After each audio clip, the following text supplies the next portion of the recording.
Hello students, today we are going to read chapter number 10, The Banyan Tree. Have you seen a mongoose? You have read in lesson 9 that a mongoose can fight with and kill a snake. क्या आपने कभी एक नेवला देखा है? You have read in lesson 9, आपने lesson number 9 के अंदर पढ़ा कि एक नेवला can fight with and kill a snake, वो जो है सांप के साथ लड़ सकता है और उसे मार सकता है. Look at the picture and read the line given along with them. और जो नीचे दी गई पिक्चर है उसको रीड कीजिए और जो लाइन है उन सभी को ध्यान से. The fight of the cobra and the mongoose is a classic drama often seen in India. जो कोबरा और नेवले की जो लड़ाई है वो एक क्लासिक ड्रामा है जो प्राय भारत में देखा गया है. And the outcome is largely the same, और जो परिणाम होते हैं वो विस्तृत रूप से सेम होते हैं, वही होते हैं. The mongoose is not immune to the venous bite. जो मैंगूज है, जो नेवला है, वो नॉट इम्यून, वो प्राकृतिक रूप से सुरक्षित नहीं है टू द वेनिमस बाइट, जो जहरीली जो सांप का जो प्रहार है, जो सांप जो है जहरीला आक्रमण करता है, उससे प्राकृतिक रूप से सुरक्षित नहीं है. But is faster and quicker in motion, लेकिन वो तेज है और क्विक है अपनी गतिविधि में देन द स्नेक, सांप की अपेक्षा. The cobra assumes a posture of defence and attempt to reach the animal by a sweeping strike. जो कोबरा है वो सुरक्षात्मक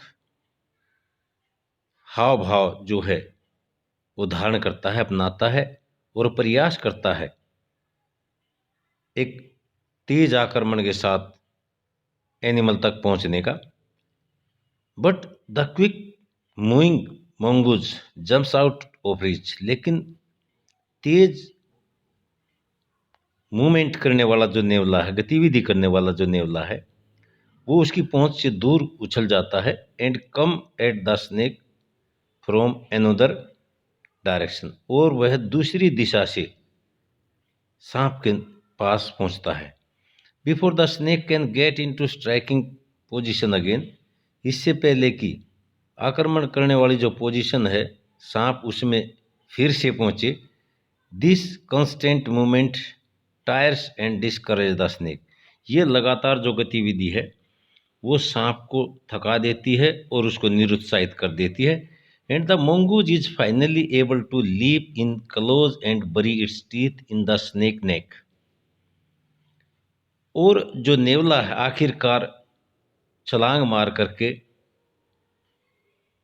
वो जो है सांप के नज़दीक पहुंच जाता है और अपने जो दांत हैं वो गड़ा देता है इन द स्नेक नेक, सांप की गर्दन के अंदर, usually swearing the joint of his vertebrae, और आमतौर पर तोड़ देता है. स्वीयरिंग होता तोड़ देना, जो ज्वाइंट होते हैं इट्स वर्टिब्रे, इसकी जो रीढ़ की जो ज्वाइंट होते हैं उनको तोड़ देता है. अब जो स्टोरी है उसको डिटेल से रीड करते हैं. You must have seen A banyan tree, आपने एक बरगद का पेड़ देखा होगा. बेनियन ट्री होता बरगद का पेड़. This is a story about what the author सा, ये एक कहानी है जो एक लेखक ने देखी. एज ए यंग बॉय, एक युवा लड़के के रूप में, when he was sitting in an old banyan tree, जब वह एक पुराना जो बरगद का पेड़ था उसके अंदर बैठा हुआ था. In his grand fathers house, अपने दादाजी के घर में जो बरगद का पेड़ लगा हुआ था, तो वहाँ पे वह बैठा बैठा जो है ना उसके पेड़ से इस प्रकार की जो फाइट थी उसको वह देख रहा था. Through though the house and grounds belong to my grandparents, यद्यपि जो घर और जो मैदान थे वो मेरे दादा दादी से संबंधित थे. The magnificent old banyan tree was mine. लेकिन जो शानदार पुराना जो बरगद का पेड़ था वो मेरा था। चीफली विशेष रूप से बिकॉज ग्रैंड फादर एट 65, क्योंकि जो दादाजी थे वो 65 65 साल के थे। Could no longer climb it, वे इस पर नहीं चढ़ सकते थे। Its spreading branches which hung to the ground, इसकी फैली हुई टहनियाँ which hung to the ground, जो जमीन में लगी हुई थी। एंड टुक रूट अगेन, और उसने फिर से जड़ें ले ली थी। जैसे बरगद के पेड़ होते हैं, वे जमीन के अंदर अपनी जो टहनियों के माध्यम से जड़ें दोबारा से जमीन के अंदर गड़ा देते हैं। Forming a number of twisting passage, तो उसने जो है टेढ़े मेढ़े बहुत सारे रास्ते अपना लिए थे टहनियों से। गिव मी एंडलेस प्लेजर, जिससे मेरे को बहुत ज़्यादा अनंतहीन जो खुशी प्राप्त होती थी। अमंग देम वर स्क्वेल, जिनमें से गिलेरिया एंड स्नेक्स, स्नेल्स, घोंघे एंड बटरफ्लाइज, और तितलियाँ थी। ये सभी चीज़ें जो थी, स्क्वेरल, स्नेल्स और जो बटरफ्लाइयाँ थी, ये मेरे साथ जो है ना, इन्होंने भी बहुत ज़्यादा प्लेजर जो है प्राप्त कर ली थी, खुशी आनंद प्राप्त किया था पेड़ के ऊपर रहते हुए। The tree was older than the house, जो पेड़ था वो घर से भी पुराना था। ओल्डर देन ग्रैंड फादर, दादाजी से भी पुराना। As old as Dehradun itself, इतना पुराना जितना कि स्वयं देहरादून था। I could hide myself in its branches, मैं जो है इसकी टहनियों में अपने आप को छिपा सकता था। बिहाइंड थिक ग्रीन लीव्स, इसकी मोटी हरे जो पत्ते थे उनके अंदर मैं अपने आप को छुपा सकता था। And spy on the world below, और जो चुपके से जो नीचे का संसार था उसको मैं देख सकता था। My first friend was a small grey squirrel, मेरी जो पहली जो दोस्त थी वो कौन सी थी? स्मॉल ग्रे स्क्वेरल, एक छोटे भूरे रंग का स्क्वेरल था। Arching his back and sniffing into the air, जो उसकी पीठ को सहलाते हुए, and sniffing into the air, और हवा के अंदर जो है सांस छोड़ता था। He seemed at first to resent my invention of his privacy, पहले तो उसने ये देखा मेरे को, टू रिसेंट माई इन्वेंशन, कि मैं जो है उसकी जो प्राइवेसी है, जो उसकी जो मतलब एकांतपन है, उसके ऊपर मैं आक्रमण कर रहा हूँ। तो पहले तो उसने मेरे ऊपर जो है ना क्रोध किया। बट वेन ही फाउंड, लेकिन जब उसने ये पाया, that I did not arm myself with catapult और एयरगन, लेकिन जब उसने ये पाया कि मैं जो है गुलेल या कोई एयरगन नहीं लिए हुए था, ही बिकेम फ्रेंडली, तो वह थोड़ा सा फ्रेंडली हो गया, दोस्ताना व्यवहार में आ गया। And when I started bringing him PCs of cake and biscuit, और जब मैंने केक और बिस्कुट के टुकड़े देने आरंभ किए, ही ग्रू क्वाइट बोल्ड, वह काफ़ी जो निडर हो गया। And was soon taking morsel from hands, और वह शीघ्र ही जो मोरसेल होते हैं बेटे टुकड़े, जो वे मेरे हाथों से जो टुकड़े लेने लग गया। बिफोर लॉन्ग, काफ़ी लंबे समय पहले, he was delving into my pocket, काफ़ी लंबे समय तक वो जो है ना मेरी जो जेब थी उसके अंदर डेल्विंग होता है, डेल्विंग, तो उसके अंदर वह खोजता था। And helping himself to whatever he could find, और वह स्वयं जो है ना अपनी मदद करता था जो भी कुछ उसको उसके अंदर से मिलता था। He was very young square, वह बहुत ही एक युवा गिलहरा था। And his friends and relative, और उसके दोस्त और संबंधी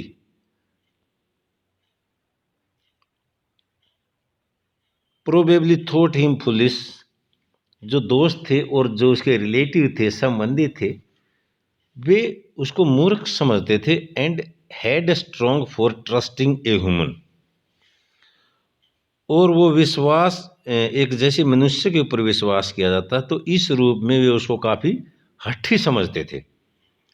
इन the spring when the banyan tree was full of small red figs, in the spring बसंत ऋतु के अंदर, व्हेन द banyan ट्री जो बरगद का पेड़ था, was full of small red figs, जो छोटे छोटे लाल जो फिग थे, जो अंजीर वगैरह जो लगते थे उसके ऊपर, उनसे भरा हुआ था। Birds of all kind would flock together its branches, सभी प्रकार के जो पक्षी थे, फ्लॉक्स माने उड़कर आ जाते थे, इनटू इट्स ब्रांचेज, इसकी टहनियों पर। द रेड बॉटम बुलबुल, जो है लाल पेट वाली बुलबुल, चीयरफुल एंड ग्रीडी पैरेट, खुशी खुशनुमा और लालची तोते, मैना एंड करो, मैना और कौवे, स्कैबलिंग विद वन अनदर, स्कैबलिंग होता है झगड़ा करना, विद वन अनदर, वे एक दूसरे के साथ झगड़ा करते थे ड्यूरिंग द फिग सीजन के दौरान। जब बरगद के पेड़ के ऊपर फिग लग जाते थे तो वे जो है ना झगड़ा करते थे उस सब एक दूसरे के साथ। The banyan tree was the knowest palace in the garden, जो बेनियन ट्री था, जो बरगद का पेड़ था, वाज द नोएस्ट पैलेस, वो सबसे ज़्यादा शोर वाला स्थान बन गया था इन द गार्डन, बागीचे के अंदर। Half way of the tree, पेड़ की ऊंचाई के आधे रास्ते पर, I had built A crude platform, मैंने एक क्रूड माने होता है कच्चा, चबूतरा बना रखा था। Where I could spend the afternoon, जहाँ पर मैं जो ना अपनी दोपहरी के बाद का जो समय था उसको मैं व्यतीत करता था। When it was not hot, जब बहुत ज़्यादा गर्मी नहीं होती थी, I could read there propping myself in to against the tree with a cushion from the living room.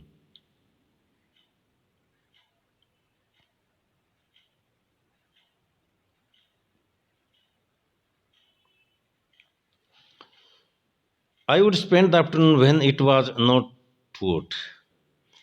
I could read there propping myself up against the tree.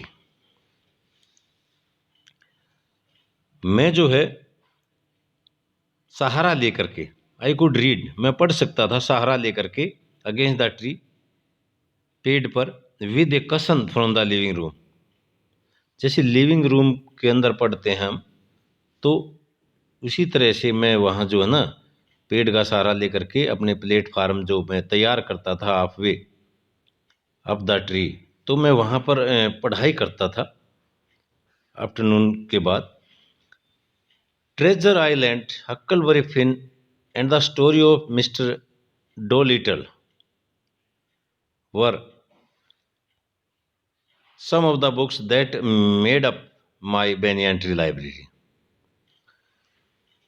Treasure Island, Huckleberry Finn और Doctor Dolittle की जो कहानी थी, ये जो किताबें थी, ये कुछ किताबें जो हैं, ये बरगद के पेड़ की मेरी लाइब्रेरी थी। When I did not feel like reading, जब मैं पढ़ने जैसा महसूस नहीं करता था, I could look down through the leaves, मैं जो है पत्तियों के माध्यम से नीचे देखता था, एट द वर्ल्ड बिलो, नीचे के संसार की तरफ, नीचे की दुनिया की तरफ। And on one particular afternoon, और एक विशेष दोपहर बाद, I had a grand stand view of the classic of the Indian world. I had a grand stand, तो मेरे को एक स्पष्ट, ग्रैंड स्टैंड का मतलब होता है बेटे स्पष्ट, क्लियर, तो मेरे को एक क्लियर नज़ारा मिलता था उस उत्कृष्ट भारतीय विल्ड, जंगली जो जानवर थे, a fight between a mongoose and a cobra, तो मेरे को एक उत्कृष्ट नज़ारा देखने को मिलता था। वो किस रूप में? एक दो लड़ाई थी, किसके बीच में? एक सांप और नेवले के बीच में, इस प्रकार की लड़ाई को देखने का मेरे को एक उत्कृष्ट नज़ारा मिला। Part 2, A warm breeze of approaching summer had sent everyone, including the gardener, into the house. एक गर्म हवा, अप्रोचिंग समर, पहुंची हुई गर्मी की जो गर्म हवा थी, उसने सभी को घर के अंदर भेज दिया था, जिसमें माली भी शामिल था। I was feeling drowsy my self, मैं थोड़ा सा स्वयं जो है ना ऐसा महसूस कर रहा था जैसे कि मेरे को ड्राउजी होता है बेटे, नींद आना। मैं अपने आप को थोड़ा सा ऊँघते हैं ना थोड़ा सा नींद के अंदर, तो उसको बोलते हैं ड्राउजी। तो मैं ऐसा महसूस कर रहा था कि जैसे मैं जो है नींद में हूँ। Wondering if I should go to pond, ये सोच रहा था, विचार कर रहा था कि शुड गो टू पोंड, मुझे तालाब पर जाना चाहिए, and have a swim with Ramu, और रामू के साथ तैरना चाहिए, एंड द पेफलोज, और भैंसों के साथ। When I Sai huge black cobra, जब मैंने एक ह्यूज होता बड़ा सा, ब्लैक कोबरा, जब मैंने एक बड़ा सा काला कोबरा देखा, ग्लीडिंग आउट ऑफ द क्लम्प, ग्लीडिंग होता सरकना, सरक कर आता हुआ, क्लम्प ऑफ कैक्टस, कैक्टस के झुंड से मैंने एक कोबरे को सरकते हुए आते हुए देखा। एट द सेम टाइम, उसी समय, a mongoose emerges from the bushes, एक नेवला जो है ना झाड़ियों से बाहर आया, and went straight for the cobra, और सीधा जो ना कोबरा, स्ट्रेट होता है सीधा, और सीधा कहाँ चला गया, कोबरा के सामने चला गया।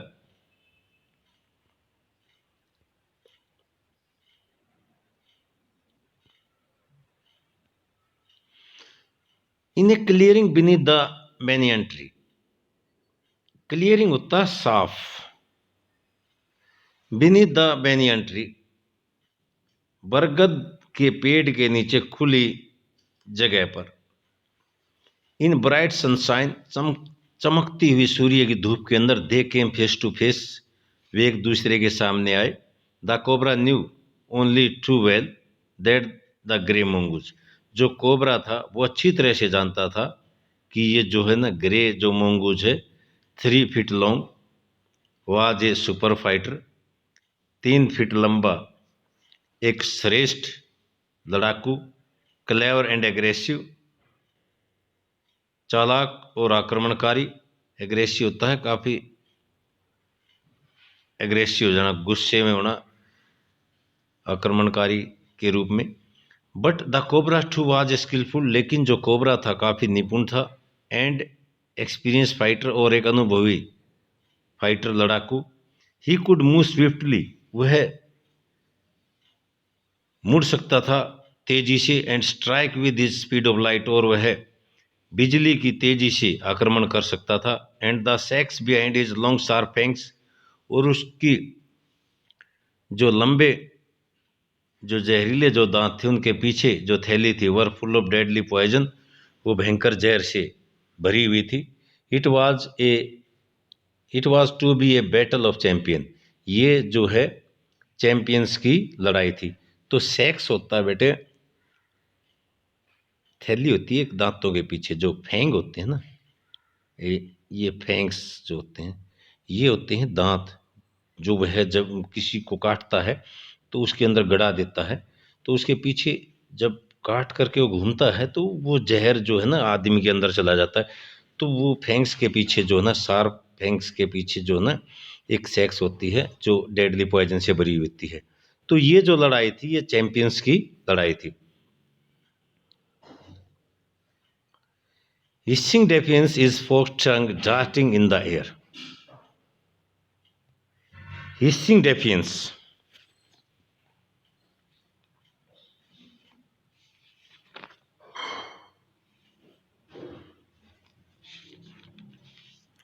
हिस होता जैसे फुकार मारना, डेफियंस होता चुनौती के साथ, चुनौती के साथ फुकार मारते हुए। His forked tongue darting in and out, उसकी जो कांटेदार जो फोक टंग होती है, 2 भागों में बटी हुई, जो कांटेदार जो जीव थी, डार्टिंग इन एंड आउट, वह अंदर और बाहर आ जा रही थी। The cobra raised 3 of his 6 feet of the ground, जो कोबरा था वो 6 फीट उसकी लंबाई थी, वो तो उसने अपने आप को 3 फीट जो ना जमीन से रेज के ऊपर उठाया and spread its broad spectacle hoods, और उसने बड़ा सा दिखाई देने वाला जो मुंह था उसको स्प्रेड फैलाया। The mongoose boost his tail, जो नेवला था उसने अपनी जो पूंछ थी उसको बूस्ट किया, एक झाड़ू की तरह से फैलाया। The long hair on his spine stood up, और जो लंबे जो बाल थे उसकी कमर के ऊपर, रीढ़ की हड्डी के ऊपर वे खड़े हो गए। तो बेटे ये जो लेसन है इसको आप रीड करना, नेक्स्ट टाइम इसकी वीडियो और जो क्वेश्चन आंसर वे सेंड कर दिए जाएंगे। ओके।